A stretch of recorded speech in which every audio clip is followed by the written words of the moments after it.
Doncs ara podem començar un torn de preguntes, comentaris, opinions, debat, el que vulgueu. Bueno, lo haremos en castellano, lógicamente. Bueno, si me habláis despacio, yo lo pillo. Bueno, yo sé que es un tema complejo y hasta aburrido, ¿no? Pero de verdad, cualquier duda que tengan o les ha podido parecer cualquier cosa que he dicho una barbaridad, lo he dicho a sabiendas, ¿eh? Hay datos, hay estadísticas, hay documentación, ¿eh? No me he inventado nada. Bueno, primero felicitarte y me gustaría hacer una reflexión porque, claro, mucha gente piensa, valga la redundancia, que, bueno, pues hay cosas, hay suciedad en cualquier cosa y no por decirlo llanamente, no se da cuenta de la grandeza de este problema. Claro, yo vengo de cursos contigo y he sido inspector de sanidad y, bueno, como profesional, pues, de la sanidad, pues, claro, tengo otra percepción, ¿no? Entonces, creo que aportar datos sobre esto o alguna reflexión. Más alto. Creo que aportar datos sobre esto, que no es tan pequeño como la gente, yo pienso que piensa, pienso que sería acercarnos más a la realidad. Gracias. Pues a ti, los datos que queráis, pues podemos ir hablando ahora.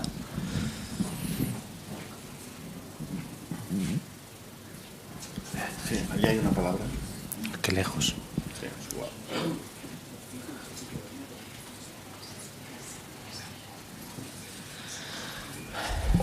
Muy bien, gracias. Bueno, gracias Luis y Alicia y Fórum de Debats por dar este espacio. Voy a hablar en castellano para que Luis nos pueda entender más fácilmente y también si cuelgan esto en internet, pues que sirve de ayuda a otra gente, ¿no? Bueno, yo vivo cerca, vivo en Olot y desgraciadamente, como usted dice, el sistema sanitario está un poco podrido, pero yo creo que en algunas partes bastante. En base a mi experiencia, yo no me he preparado nada, solamente que estaba escuchando y he tomado 4 apuntes mientras te estaba escuchando. Bueno, yo soy una de las 75.000 personas al año que padecen ingresos involuntarios. Yo he sido una de estas, o de las que reciben un ingreso involuntario en un psiquiátrico, uno de ellos de 181 al día, ¿no? Que usted dice, bueno, es verdad, yo sufrí esto y es vergonzoso. Yo padezco de una enfermedad minoritaria, que es una discapacidad auditiva que se llama hiperacusia, además de otros síntomas anómalos.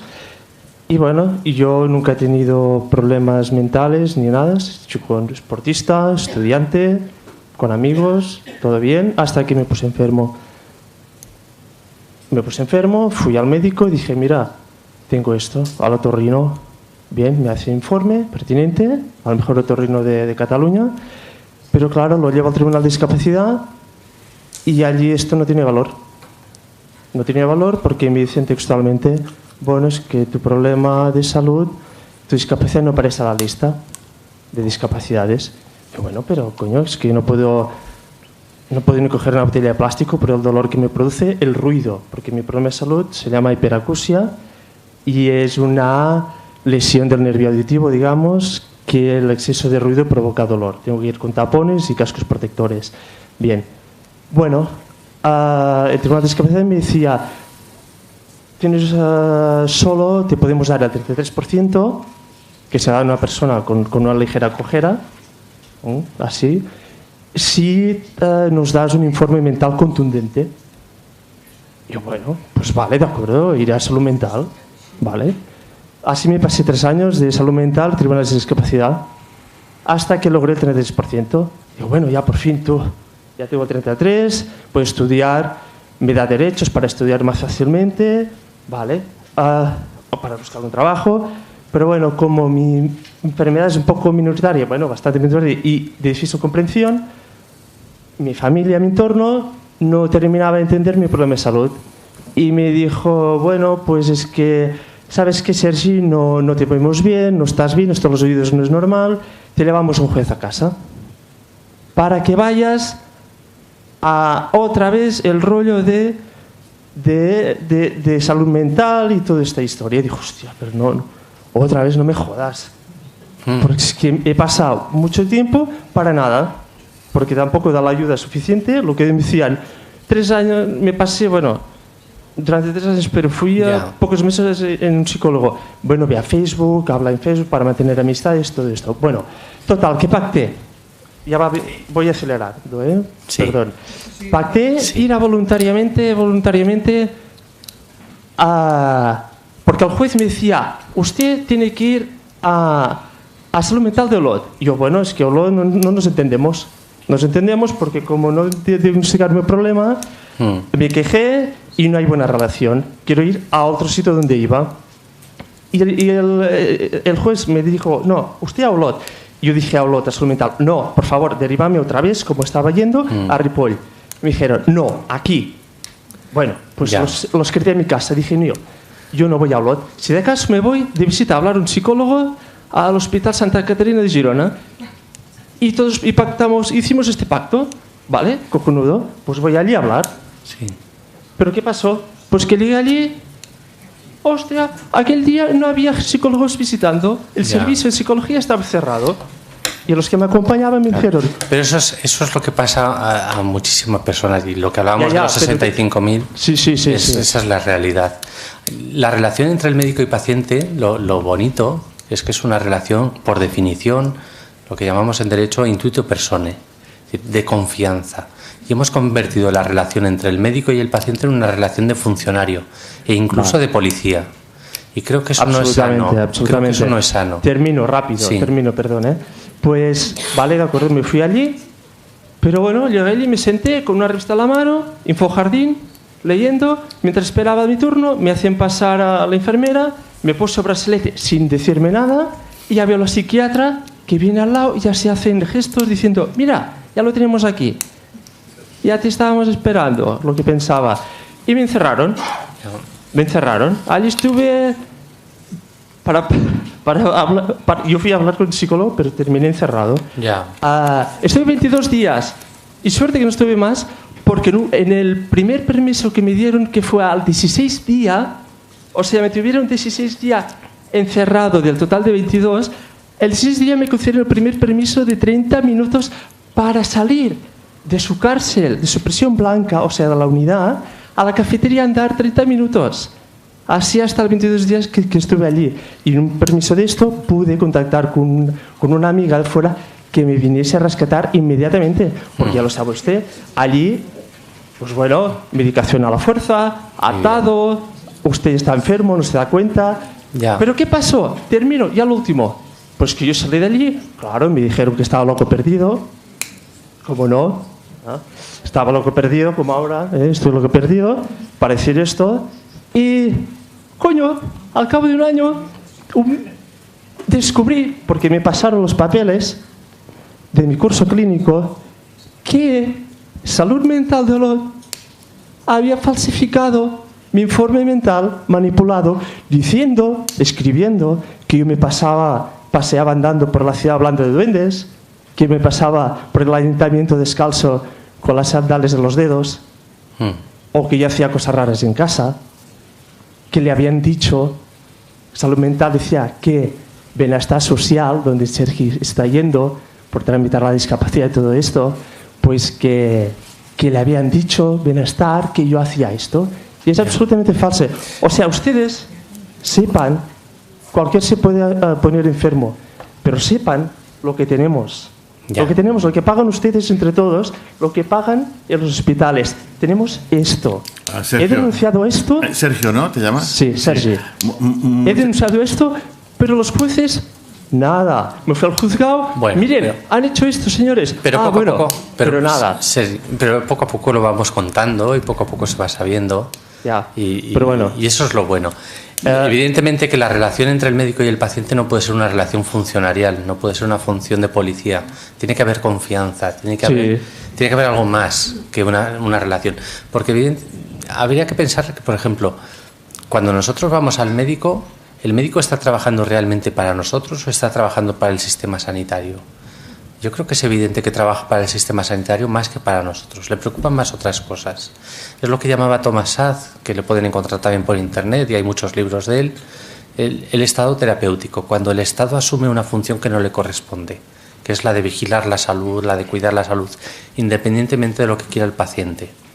Y eso creo que no es sano para la sanidad, no es sano ni siquiera para los profesionales de la sanidad. Es lo que está contando él, ¿no? Una situación de policía sanitaria. Absolutamente. Yo, cuando estaba allí en la unidad, dije, bueno, por favor... Perdona, Sergio. Sí, ya lo dejo. Pues dije, por favor, dejadme pasear un poco al exterior de la unidad, es que me estoy muriendo aquí dentro. Vale. Y me decía, si usted intenta escaparse, le enviamos a la policía. Pero pasa el micro, sí, porque gracias, porque Sergio. hay más gente que quiere preguntar. Gracias, también. Sergio. Ahí hay una palabra pedida. Sí, al final, por aquí había una señora. Luego, sí. Sí, vale, tú llevas el control. Hola, buenas noches. Buenas noches. Lo primero, dos consideraciones para los que no estén informados o despistados. El primero, que el DSM-4, en el cual algunos le llaman la Biblia, no sé para qué, en el prólogo dice que el trastorno no existe y seguido te enumera unos cuantos. Entonces, que nos lo hacemos mirar. El nuevo DSM, el nuevo DSM contempla que cualquier persona que no acepte la autoridad o otras circunstancias, como por ejemplo una mujer embarazada, es una enferma mental. Entonces, llegados a este punto, sé que hay asociaciones en Cataluña, no sé en el resto de España, que gente que ha estado ingresada a la fuerza en psiquiátricos, en centros de menores, etcétera, están luchando para intentar denunciar esto, cerrar estos centros o al menos erradicar estas prácticas. En tu localidad o cerca, ¿conoces alguno o a nivel jurídico actualmente qué se puede hacer? Pues a nivel jurídico pues podemos hacer todo, lo que pasa es que hace falta voluntad y sobre todo casos. Yo siempre digo que a la gente a la que más tengo que agradecer yo mi trabajo y mi experiencia es a los propios afectados, que son los que me dan pie para hacer cosas. Normalmente la gente no quiere protestar, no quiere denunciar, no quiere defenderse y es casi un milagro encontrar a gente que se quiera defender. Para el paciente que está afectado y para el paciente que está acosado por alguna profesión sanitaria, lo difícil es encontrar un abogado que le quiera ayudar. Y a veces se produce ese milagro, ¿no? Aparecen personas que quieren defenderse y abogados que quieren ayudar. No te puedo decir porque no sé cuánta gente se dedica a esto, ni si hay muchos o pocos. La verdad es que lo que hay que hacer es seguir, aprovechar los pocos casos que haya para ir dando transparencia a esta situación y que la gente sea consciente de ella y que la podamos mejorar. Y tanto si tenemos una sanidad pública como privada, la podamos ir mejorando entre todos día a día, limpiándola. Señora. Buenas noches. Buenas noches. Primero, que me cuesta mucho hablar en castellano. Bueno, pero si habla despacio, yo la entiendo. Y si Muy no, bien. Robert me traduce. No, estoy en el mundo sanitario. Podríamos hablar 20 horas, pero ahora vamos a sacar enfermedades fuera. Por ejemplo, la Constitución no la pueden mover por cosas de Estado, pero en cambio la sanidad pues la han ido moviendo de tal manera que en el 2000 o en el 1990 estábamos en un punto que, la verdad, casi demasiado, con menos se podía pasar, pero llegar al 2017, 18 y ahora hablo de Vic, porque yo he estado en Granollers. Granollers es seguridad social, Vic es consorcio. Lo mismo no es lo mismo, porque allí incluso un sillón que aquí paga 5 euros, ahora no, hace 3 meses que no paga 5 euros del sillón del acompañante, pero en Granollers, además de que te atienden bien, de que yo no sé, creo que el tanto por ciento de enfermeras, de médicos, debe ser por la cantidad de enfermos, porque si Granollers es Seguridad Social y Vic es Seguridad Social, ¿qué pasa con el consorcio? Cuando intentas moverte de Vic, te paran los pies por todos lados, porque yo si no he hecho 1000 escritos, no he hecho ninguno.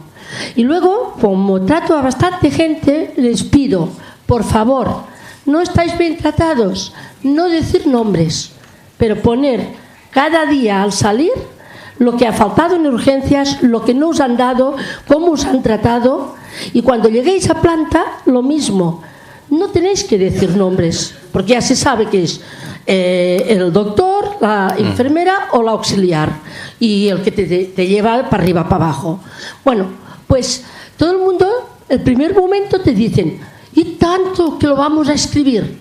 Sí. Y el último día dicen, mira, por 4 días que hemos estado, nos vamos para casa porque eso ha sido un infierno. Bueno, pues eso a mí me da rabia. Porque, por ejemplo, yo he intentado pasar un hijo mío a Barcelona, y ahora le diré por qué, porque esto es para reírse, es un problema de trauma. Resulta que hay un trauma para los pies, uno para las rodillas, lo saben todos, hasta el director general, porque lo he escrito 100 veces. Otro para los brazos, otro para la cabeza. Bueno, pues mi hijo tiene las rodillas mal, los pies que le tienen que operar, la espalda mal, y ¿qué he pedido? Que me saquen a otro centro, que el mismo especialista me pueda seguir todo el cuerpo. Me hicieron una resonancia, claro, para 1 año, para mi hijo la espalda. Sí. Y cuando fui al director médico y le digo, dentro de 1 año le harán una resonancia, dice, ya miraré de hacer algo. Bueno, al final me fui pagando a un traumatólogo del pueblo, bueno, de la ciudad de Vic, y le digo, niño, que eso no va bien. Mi hijo, la rodilla ahora le hace más daño que la espalda. Dice, en 1 semana te cambio la resonancia de la espalda por la de la rodilla. Dice, 2 no, pero cambiártela sí. Bueno, pues cambiamos la espalda para la rodilla. Bueno, ahora tratamos la rodilla. Me pasó a lo de los pies. Y ahora resulta que la de la espalda tengo que volver dentro de un tiempo a la de la espalda, que cuando me vea o se me come o me la como. Porque claro, y resulta que dices, yo tengo problemas de huesos, he ido toda la vida con más o menos el mismo traumatólogo, el que hay, pero que te tengan 4 claro, traumatólogos. Y dicen que es el sistema, que les funciona mucho. ¿Sabes por qué les funciona? Porque una rodilla son 1 año y medio, los pies otro par de años, claro, y la espalda. Pero es un poco, si te das cuenta, es un poco lo que estábamos hablando también con Sergi. Es decir, hemos perdido. La medicina es una profesión muy bonita. Y enfermería, por ejemplo, yo me considero enfermero con toga, siempre he sido enfermero. Ahora en lugar de poner inyecciones, pues pongo pleitos. Pero son profesiones muy bonitas. Cuidar a la gente, ayudarla, sanarla, es muy bonita. Y hemos transformado desde los años 20 en toda Europa una profesión preciosa en una profesión de funcionarios. Y creo que no es la forma correcta de manejar esto.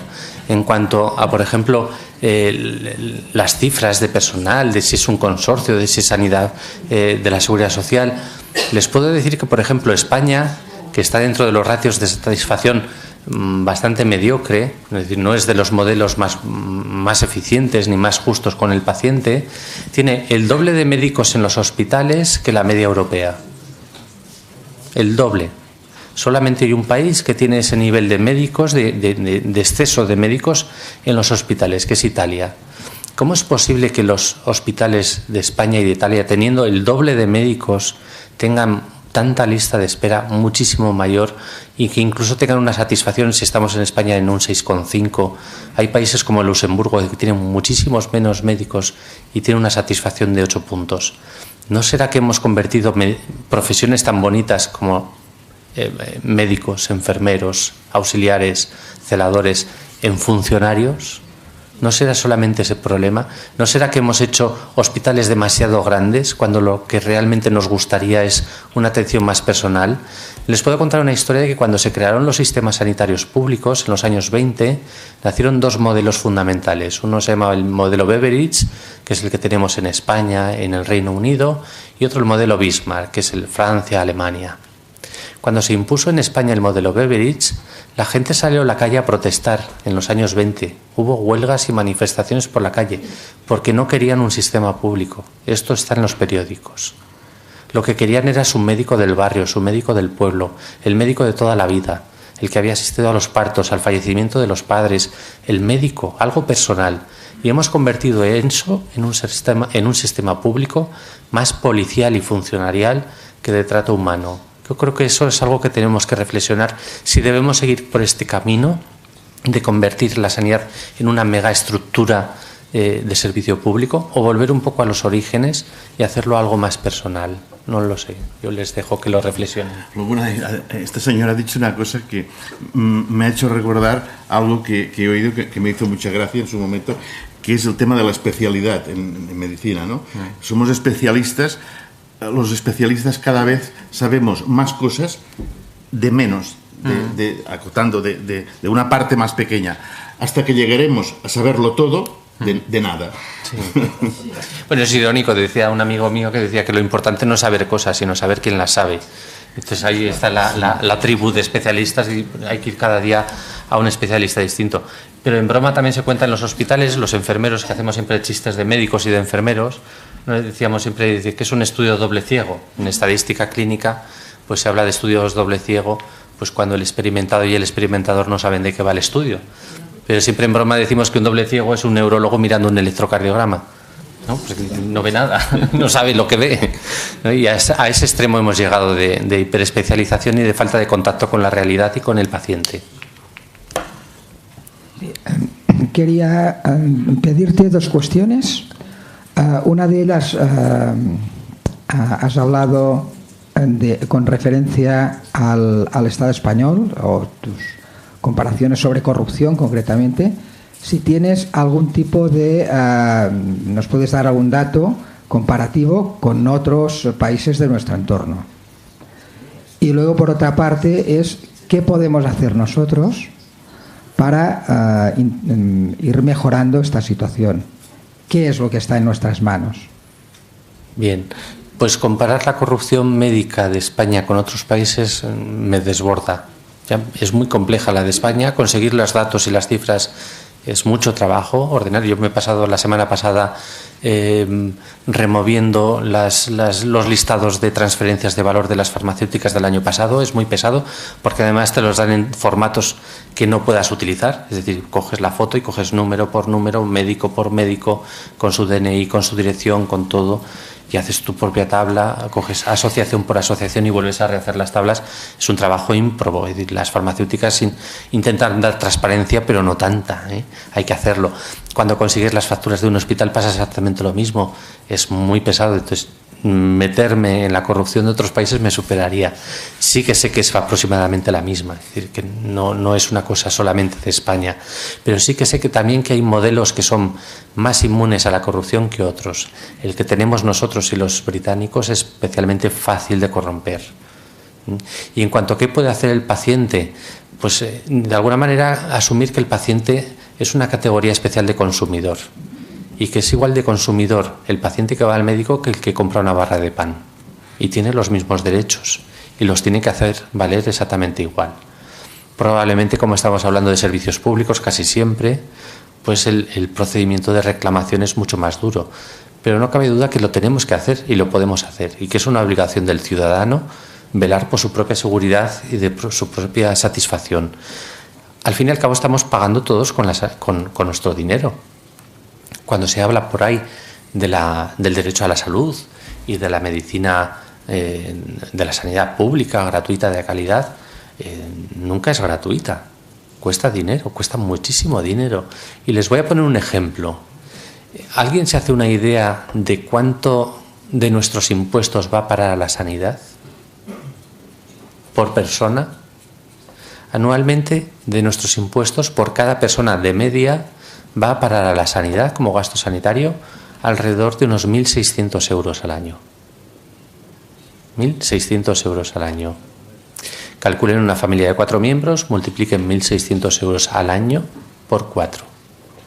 Calculen también que normalmente hay periodos en nuestra vida, sobre todo en la juventud, que hacemos muy poco gasto sanitario. Multipliquen eso por un interés compuesto durante 40, 50 años, que es cuando empezamos realmente a consumir sanidad. Es una cantidad ingente de dinero. ¿Realmente la atención sanitaria que recibimos es proporcional a esos 1.600 euros que invertimos cada año en la sanidad? Les voy a poner otra comparación. El Estado, ya saben que ofrece a determinados funcionarios que tengan su sistema privado de salud, Muface, Mujeju y otras mutualidades. El Estado abona a esas mutualidades cada año, por cada funcionario que las elige, 800 euros al año. La pregunta es, ¿cómo es posible que un funcionario acceda a una atención privada todo el año con una cobertura total por 800 euros y el común de los mortales nos cueste 1.600? Algo está funcionando mal en la sanidad pública, eso es evidente. Algo funciona mal. Y algo podremos hacer para que este despropósito no continúe así. Y la primera parte es eso, el cliente, el consumidor, el ciudadano, el que está viendo saqueado su nómina y sus rentas con los impuestos, debe empezar a pensar que esto no es sostenible, que esto no puede seguir así. Primero por trato, por ese trato tan despersonalizado que tenemos, y segundo por el coste que esto tiene. Si además a ese coste le añadimos que eso, un 2, un 3 o un 4% del coste sanitario es corrupción, pues yo creo que es momento de que empecemos a reflexionar hasta dónde estamos llevando los servicios públicos. Felicidades por la conferencia. Gracias. Yo tengo una pregunta. La señora que te ha presentado ha hablado de las terapias alternativas y el intrusismo. Yo soy fisioterapeuta. ¿Qué opinas del intrusismo como corrupción? Yo no entiendo el intrusismo como delito. Es decir, el intrusismo es un delito, está puesto en el Código Penal, evidentemente existe, pero es un delito de configuración legal. Es el Estado el que decide lo que es intrusismo y lo que no es intrusismo. Yo creo que hay espacio suficiente para todos y que hay mercado suficiente para todos. Evidentemente habrá mucha gente que prefiera más un fisioterapeuta que un quiropráctico. Y el quiropráctico va a hacer de quiropráctico, no va a hacer de fisioterapeuta. Y cuando haga de fisioterapeuta habrá que vigilarle y habrá que castigarle. Pero yo creo que hay espacio para todos y que habrá gente que necesite más la técnica que haga un quiropráctico o un osteópata que un fisioterapeuta. Yo no lo entiendo como intrusismo siempre y cuando el quiropráctico no se haga pasar por lo que no es. Y porque lo importante es el consumidor. Y lo importante es no engañarle. Si el consumidor sabe que una persona hace quiropraxis, pues tiene derecho a elegir, ¿por qué no? Y si le viene bien, estupendo. Y si comete una negligencia, habrá que perseguirle. Lo que no es bueno es limitar mucho el mercado de las profesiones sanitarias o parasanitarias, porque creo que el derecho fundamental es el del paciente, el del consumidor, y ese es el derecho que hay que respetar. El problema quizás sería la desinformación de los pacientes. Claro. Y un apunte. Para posible solución del sistema sanitario, yo introduciría más nutricionistas, psicólogos, fisioterapeutas, claro, terapias como alternativas que ahora mismo están casi nulas en el sistema sanitario. Te voy a hacer una reflexión sobre las terapias alternativas o parasanitarias. ¿Han oído ustedes hablar alguna vez alguna pelea entre panaderos y pasteleros por intrusismo profesional? No hay. ¿No? ¿O entre electricistas y electromecánicos? No hay. El delito del intrusismo es casi siempre de ámbito público, de profesiones reguladas. Ahí donde mete la mano el político y intenta organizar es donde crean los conflictos entre profesionales. Cuando las profesiones son libres y los consumidores son libres de elegir, no suele haber nunca problemas. Y creo que hay espacio para todos. Hay espacio para el panadero, hay espacio para el pastelero, hay espacio para el pastelero que de vez en cuando hace pan. Cabemos todos. Es el Estado o la administración sanitaria cuando se empeña en organizar la salud, la educación, la justicia, cuando empiezan a surgir las tensiones entre distintas profesiones, cuando empieza a haber problemas. Yo creo que eso también es una cosa que habría que pensar y reflexionar. Aquí hay una pregunta. No sé, esa máquina yo creo que no se me ve porque me adelanta así mucho. No, sí, se me ve. Sí. Eso, joder. Sí, hola. Hola, buenas noches. Sí, siguiendo en esto, es verdad de los políticos que tienen... El político es una persona que tiene un problema para cada solución. Sí. Pero mi pregunta era otra. El tema sanitario es muy curioso porque cualquier funcionario hace unas oposiciones, es funcionario del Estado y tiene una plaza, trabaja 8 horas, unos horarios, y no puede hacer pluriempleo. Porque los médicos tienen un mundo tan aparte.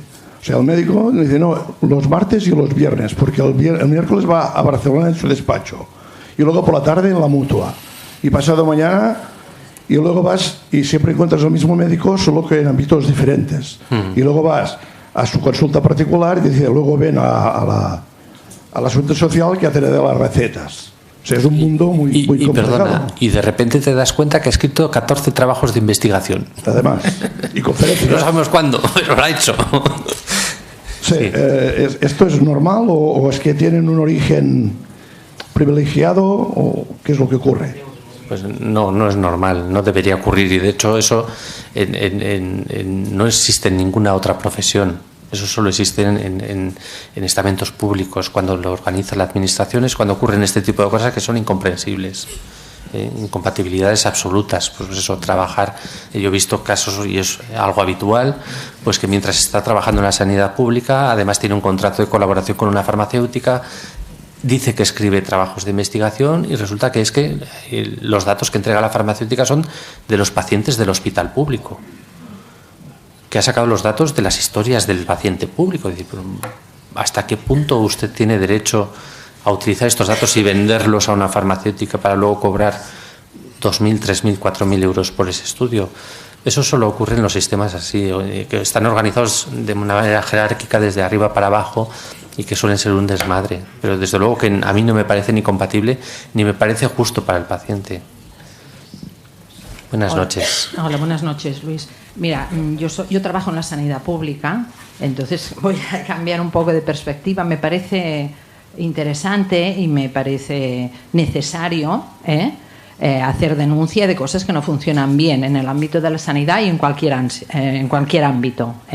Pero me parece también que, bueno, que mezclar, o sea, generalizar siempre lleva a error, porque se mezclan muchas cosas y no me parece justo, no me parece justo para nadie mezclar los hospitales, los consorcios con la medicina de atención primaria, en la que aquí veo que hay algunos compañeros, ¿no?, en la que lo que tú comentabas de ya no hay proximidad, ya no importa al paciente, etcétera, pues no es cierto, habrá, ni en atención primaria ni en los compañeros de hospital, que habrá, y me parece que hay que también decir las cosas así. Y por ejemplo, yo solo por ponerte un ejemplo, porque cuando has comentado, entonces también en una charla cuando se dicen muchas cosas, ¿no?, pero luego hay alguna cosa de la que tú sí que sabes y dices no es así, también creo que hay que denunciarlo. Por ejemplo, decir que el niño que murió desgraciadamente por una difteria, decir que eso no está claro, me parece una ofensa para la microbiología. El Hospital de la Vall d'Hebron hicieron todo lo posible por salvarlo. Para el primer pediatra que lo sospechó, me parece que decir informaciones falsas tampoco nos ayuda. Bueno, no he dicho que sean informaciones falsas. Hombre, has dicho que no estaba claro. Bueno, no, está yo lo clarísimo, que he dicho... y me parece... Bueno, es igual, eso es una cuestión casi personal. Bien, de acuerdo, pues lo siento, no pretendí ofender a nadie, pero lo que estábamos hablando era de corrupción médica. Otro día podemos hacer otra exposición. Falsa y no es cierto. No, yo no he dicho que sea información falsa. Yo digo que de alguna manera estaba cocinada. Estaba intentando... ¿Que muriera un niño porque... No he dicho que eso esté... A ver, yo no he dicho que eso sea falso. Claro que ha ocurrido. Pero lo que no se comprende es cómo esa información se podría obtener de forma real y en tiempo real, cuando normalmente eso no ocurre.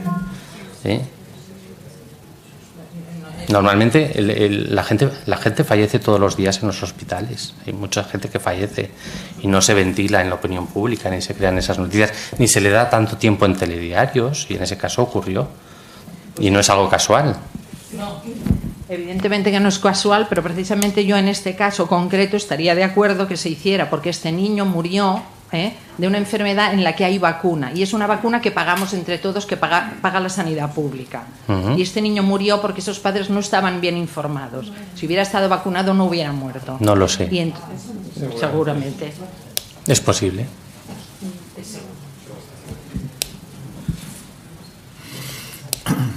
A ver, mira, yo si no... vale. Soy el menos indicado para hablar, porque no pertenezco a la sanidad ni tengo, aunque soy un crónico, bueno, pues no tengo tampoco. El protagonista de la sanidad es el paciente. Sí, bueno, pues soy un paciente crónico, ¿no? Pero no tampoco y medicalizado tampoco. Pero bueno, voy a hablar de algo, o sea, hay algo que me ha sorprendido en tu exposición. Totalmente de acuerdo en que ni la sanidad, ni desde luego este país, ni el capitalismo como tal, es un buen sistema para evitar que la corrupción no siga funcionando. En tu exposición, en la presentación de tu exposición, hablas técnicas de corrupción. A mí el médico farmacéutico, en tu presentación, me ha parecido que es algo que íbamos a debatir después. Bien. Porque realmente has hablado de técnicas de corrupción. Eso sirve para la política, tal como has expuesto, y sirve prácticamente para casi todas las empresas públicas o no públicas de este país y de todo el mundo, ¿no? Me da la sensación de que como si no hubieras acabado de exponer claramente lo que quieres decir. Me da la sensación de que exponer de que existe corrupción o hay una parte de corrupción en el sistema sanitario aquí en todo el mundo no fuera conocido. Yo creo que casi todo el mundo lo conoce. Porque sabemos que vivimos desgraciadamente en una sociedad en que la corrupción sigue manteniendo, seguramente por el sistema social en el que vivimos, ¿no? Es verdad que en 1920 había gente que negaba la sanidad pública. Sí, pero tú has leído en las hemerotecas qué porcentaje de gente era en clase obrera y qué porcentaje de gente no lo era. Porque en la ciudad de Barcelona, por ejemplo, les fue muy bien. Muy bien. Porque no podían pagar un médico privado. Y el médico, que era diferente de los pueblos, el médico de la ciudad no se lo podían pagar. Y la sanidad pública ayudó.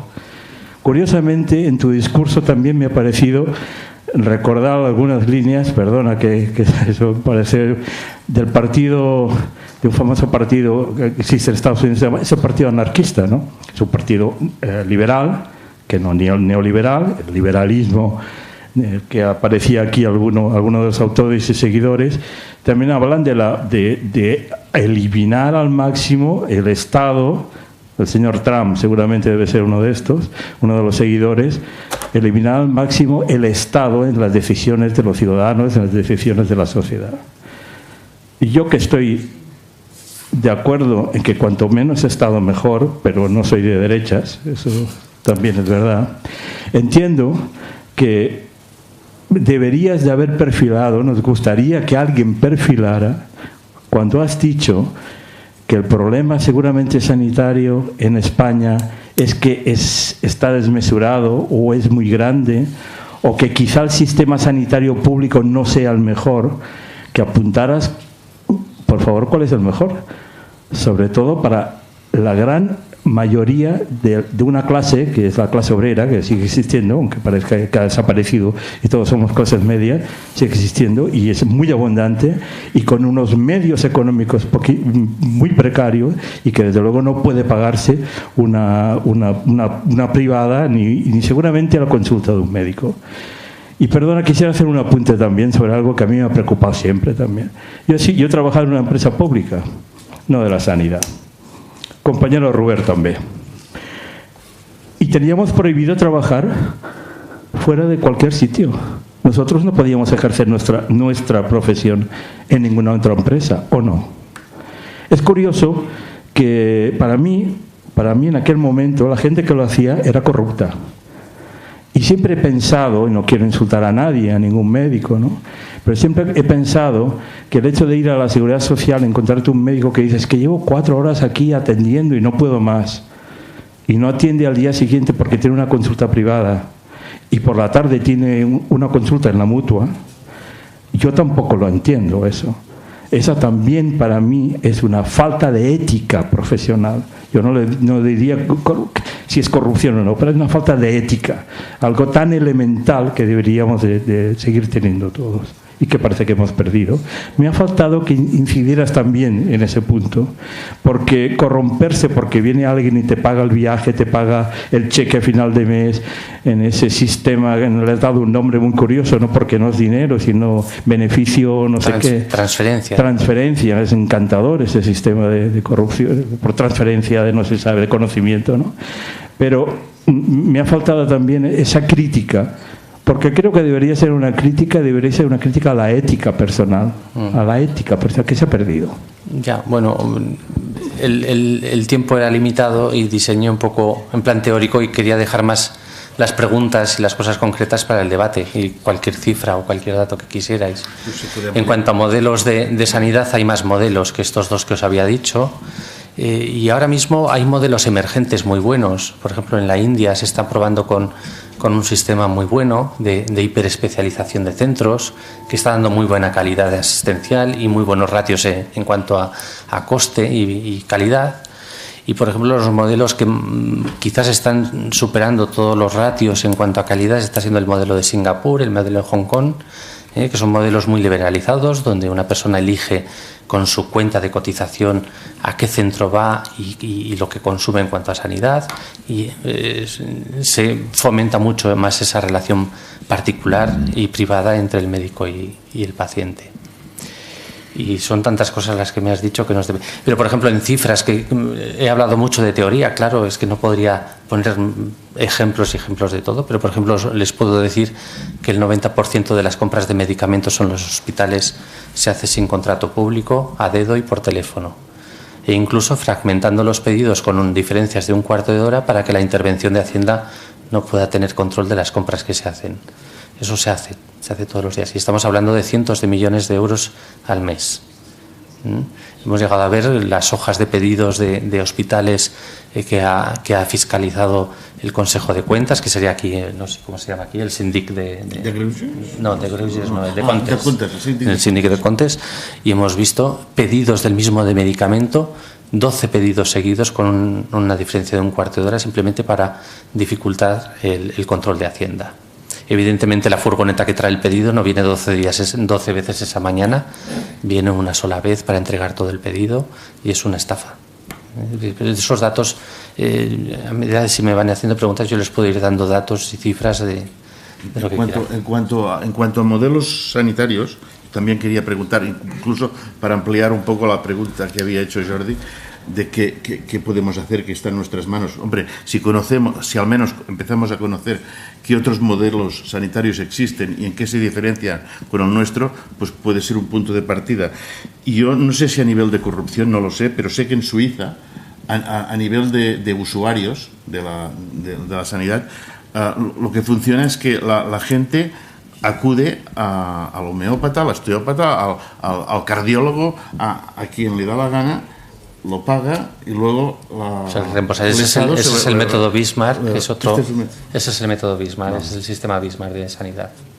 Es bastante más libre, más cómodo para el usuario y quizás un poco más adaptado al ciudadano. Y en cuanto, por ejemplo, que la gente no puede pagar un médico privado, es que de hecho lo estamos pagando. Es que estamos pagando una sanidad pública que cuesta de nuestros impuestos. Si no pagásemos esos impuestos, tendríamos dinero para contratar a un médico. Es que es mucho dinero al año, es mucho dinero en 10 años. Es decir, que quizás sea no voy a decir que una falsedad o una manipulación, pero que quizás eso de que la gente no puede pagar al médico, si pagase menos impuestos, a lo mejor podría pagar más médicos y más servicios. Porque evidentemente lo pagamos, ¿eh? Son 1.600 euros de media, lo que de media en el territorio nacional el ciudadano paga en impuestos para la sanidad. 350 cada ciudadano pone de su bolsillo para la educación pública. Es mucho dinero. Bien, ¿más preguntas?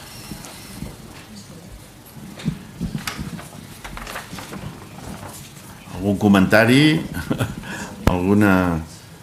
Bueno, ¿alguna sí. queja? ¿Alguna queja? Tu tens una pregunta allà al final, sembla. Però breve, ¿eh, Sergi? Breve. Sí que et coneixem, ja.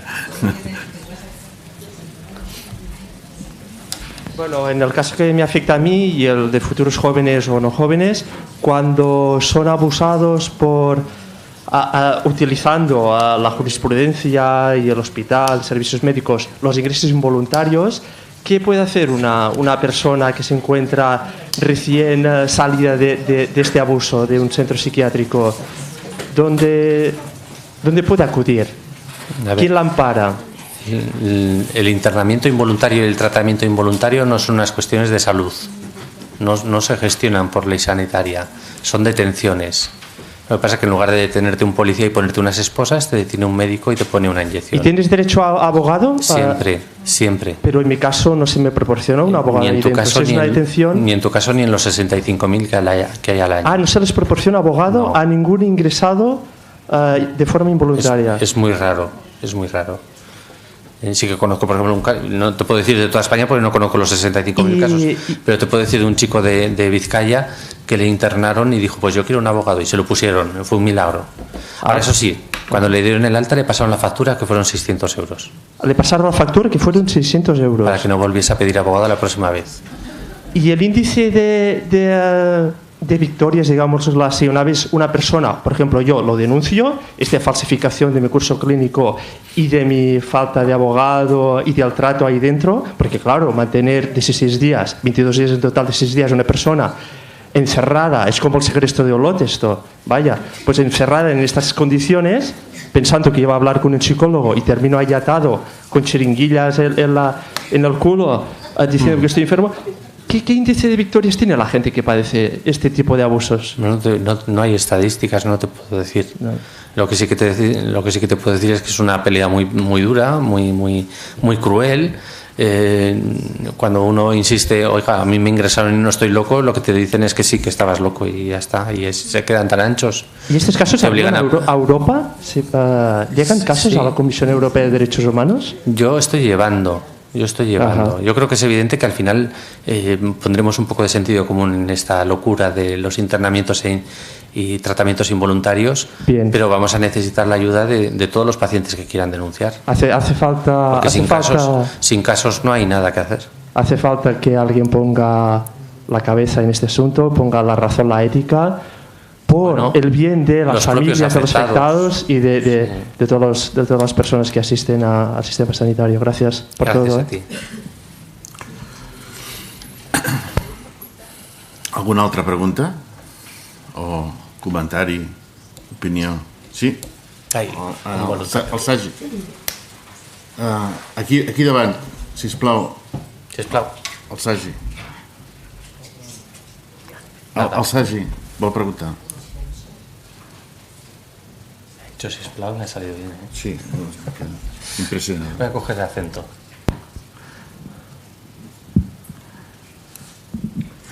Bueno, quiero hacer dos comentarios, uno genérico y el otro referido sobre todo al tema de las radiografías. El genérico es de que el tema de la corrupción, bueno, es muy fácil, entras en un CAP o en un hospital y no hay ni una pantalla digital o analógica en que haya una información básica sobre la economía de ese establecimiento sanitario. Por otro lado, ninguno de nosotros conoce el número de la cuenta donde los ayuntamientos tienen el dinero público, ni de ninguna base de datos del movimiento de ese dinero. Así, los corruptos tienen, evidentemente, el campo libre. Referente al tema de las radiografías, no quiero generalizar, pero tengo ciertas sospechas, aunque no conozco el tema muy bien. Yo personalmente una vez un traumatólogo me hizo muchísimas hasta que yo le tuve que decir, oiga, ¿es necesario tantas? Y me respondió no, y se terminaron. Así que me sentí un conejillo de Indias y tampoco me justificó por qué tantas. Otra vez tuve que ir por la espalda y me tocó este especialista. Y me acuerdo que estaba él en su silla, delante de su mesa, yo delante de él, y le expliqué qué es lo que me ocurría y me envió a hacerme una prueba de imagen, pero ni siquiera utilizó un instrumento de diagnóstico bastante importante y básico que son los dedos. Es decir, no me hizo una exploración, ni me intentó de ver si yo tenía alguna dureza, alguna irregularidad en mi espalda. Bueno, esto me parece que por desgracia es bastante habitual. Luego, esto lo desconozco un poco, pero tengo entendido que el tema de las mamografías se hacían periódicamente anuales. Luego lo pasaron a bianual debido a que se incrementaron los tumores, ¿no? Es decir, la técnica diagnóstica producía el problema que intentaba solucionar. No sé si las pruebas de mamografía se han duplicado económicamente al tener que hacerlas 2 veces cada 2 años. La otra cuestión es de que, si no voy errado, cuando te hacen una prueba de radiografía, hay unos métodos de protección, es decir, hay un collarete para el cuello, básicamente para la tiroides, y luego también hay un delantal plomado. Normalmente, por iniciativa de los sanitarios, y aquí hay una negligencia evidente, no te lo ponen, a menos que tú lo pidas y lo exijas, y luego sí que te lo ponen. A ver, el plomo tiene una característica que es muy pesado, y lo que es el collarín aún pasa, pero lo que es el delantal sí que pesa, eso hay que decirlo, sí que pesa. Y supongo que por prevención de espalda del sanitario, es decir, procura no ponerlo, pero el perjudicado es el paciente. También tengo entendido que en algunos países de Europa hay un control en forma de documento, de libro, de las pruebas radiológicas a que se somete el paciente, y ese control también tiene acceso el paciente. Aquí, por mucha informática que hay en la sanidad, no hay un control de las radiografías que se hace a los pacientes, ni de la dosis, ni evidentemente de las zonas del cuerpo, para que cada vez que un médico tenga que hacer o crea que tenga que hacer una radiografía, vea todo ese proceso de historial de radiografías. Y eso creo que es gravísimo. Dejando aparte de que no se puede decir, como a veces ocurre, que te hacen una radiografía y si te dicen, preguntas de información de datos técnicos, dicen que es muy poca la cantidad de radiografía que te han dado. Esto es una información cualitativa, no es una información cuantitativa. Esto es como si voy a buscar trabajo y me dicen que cobraré bastante, pero no me dicen cuánto. Bueno, es mi aportación al tema. Muchas gracias, pero estamos un poco en lo que estábamos comentando en casi todas las intervenciones, la falta de contacto directo y personal y de confianza entre los profesionales y los consumidores o los usuarios, que es lo básico y es lo que estamos perdiendo, salvo honrosas excepciones de médicos que sí que tienen ese trato, médicos, enfermeros o enfermeras médicas o lo que sea, que sí que tienen ese trato personalizado y directo y cariñoso, y que afortunadamente todavía tenemos muchísimos profesionales de esos, ¿no? Pero lo normal es encontrarnos con que la triste realidad es que ese contacto personal se ha perdido, y que probablemente ese contacto personal sí que permitiría el preguntarle al profesional cuánta radiación me vas a dar, por qué, cómo me puedo proteger, déjame un delantal. Ahora ya no se usa plomo, ahora se usan equivalentes que pesan bastante menos que los chalecos de plomo y los collarines. Es decir, todo eso lo estamos perdiendo, y en definitiva dice Huerta de Soto, que es uno de los grandes economistas que tenemos en España, que es imposible organizar una estructura funcionarial mediante un sistema jerárquico, porque ese sistema tan grande es incapaz de obtener información en tiempo real y dar respuestas en tiempo real. Y al final esos sistemas se convierten en burocráticos y que no suelen dar satisfacción a los usuarios. Es decir, eso que me hablabas de la cuenta de dinero de los bancos, todo eso es imposible en un sistema gestionado de una manera burocrática. Lo que me estás hablando de que te expliquen por qué se usa un delantal o cuánta dosis de radiación recibes, eso no está previsto en la legislación, no lo tiene previsto ningún funcionario, no lo tiene previsto ningún jefe de servicio, porque están en otro tipo de organización. Bé, bueno, moltes gràcies. Se'ns ha acabat el temps, hem arribat perquè tenim un horari limitat. Tú haz prácticas ahora, ¿sabes? Yo hablo catalán. Bien, sí, yo te he entendido todo. Entonces, bueno, pues moltes gràcies a el Lluís de Miguel i a l'Alícia per haver vingut aquí avui, i a vosaltres per la vostra assistència. Només afegir que aquest és el darrer acte que fem en aquesta temporada del Fòrum de Debats. A la sortida trobareu informació del Fòrum de Debats, així com butlletes per omplir si voleu rebre informació dels nostres actes o si us voleu fer socis. Doncs fins a la propera temporada i bona nit a tothom. Moltes gràcies. Muchas gracias.